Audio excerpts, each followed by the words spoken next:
All right, fifth graders, we are working on our Santa's Belly project today. For this project, you will need to get your own plate of red and black. You will need a big brush, a smaller brush, and then you will be sharing a cup of white paint at your table. So to start this project, we're going to get our names on the back. And we're going to do a little bit of drawing. We are going to draw that thick white strip down the middle of our paper. So 2 vertical lines in the center, starting at the top of your paper and going all the way down to the bottom. This section should be a little bit skinnier than the outside sections. Now, closer to the bottom of my paper, I'm going to be drawing 2 horizontal lines for the belt. So I'm going to leave a little space down there.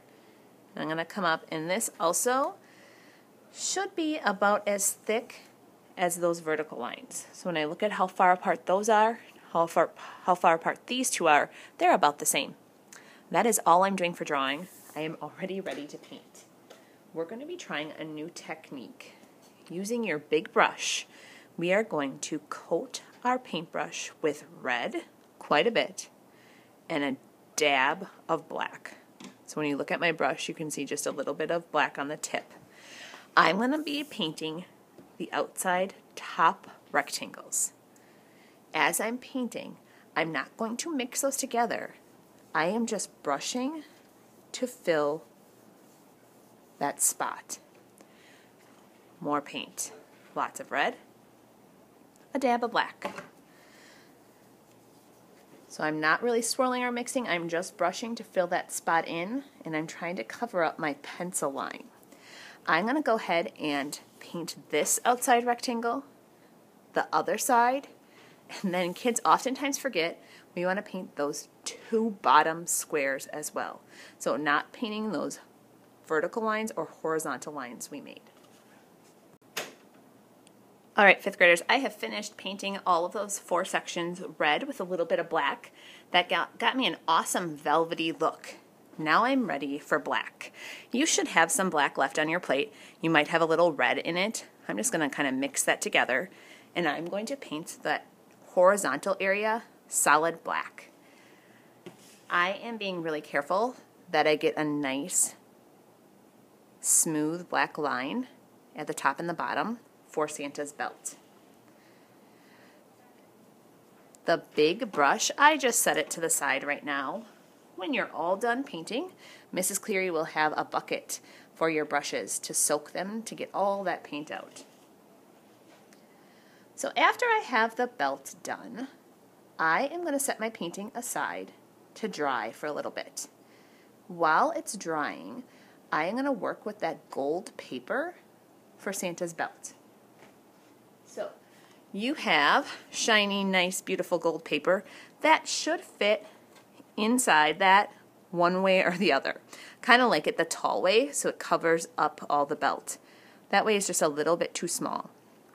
With this gold paper, you might have to do a little trimming.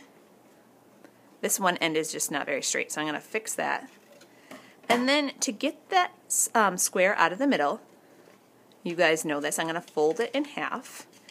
If you feel like you need to draw first on here, you can. So you would be drawing from the crease some kind of a box to cut out. So from that fold line or the crease, I'm cutting out that box. I have 2 scraps. This one, when I open it up, I get that awesome belt buckle. So I'm going to go ahead and I'm going to glue that down. Even if your paint is wet, you still need glue. The paint will not hold this on forever. Well, there's some glue. If you want to round the corners of this buckle, you can. If you want to add some other detail, you definitely can. If you want to take this scrap and make a little line, like the notch of the belt, you could do that as well. I am ready for white. My painting, I can still tell it's very, very wet. At this point, your painting should be fairly dry. If we use white paint on a wet red, it's probably going to make some kind of a pink color. So if this is not dry, give it a couple of minutes. You should have a little extra time today. So while you're waiting for it to dry, you could start to pick up your paintbrushes and stuff. All right, so I am going to go ahead and start the white. I know my painting is still a little dry, but what I'm going to do is I'm going to take a brand new clean brush. So you will find these at Mrs. Cleary's table. This has not been in black, has not been in red. It's going into my white.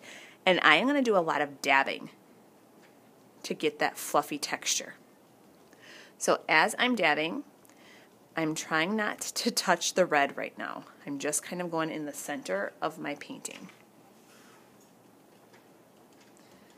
If your painting is looking dry, you can go ahead and bring that white to the edge. I already am seeing right here, I'm getting a little mixing. So I have a paper towel. I am going to just wipe my brush clean. No water, I'm just using a little bit of a paper towel. So your goal is just to make this middle area look nice and fluffy like Santa's suit. If you want to put a little bit of black in there, so I'm going to dab some black onto my brush, it will just make it look like Santa has gone down the chimney and his suit got a little bit of soot on it. The last option for this painting is to make snowflakes like it is snowing outside. You could do that by just using your brush. If you want smaller snowflakes, I would go ahead and use the tip of your paintbrush. That is just a much more controlled, nice little dot of a snowflake. Totally up to you. That part is not required. Another thing that you can do with the white is just add like a little line on the belt to show that it's kind of glossy and it's shining. When you're all finished, you are responsible for washing your table spot and getting your brushes to Mrs. Cleary's table, and you will also need to throw away your paper plates. Projects go in the drying rack, and that is Santa's belly.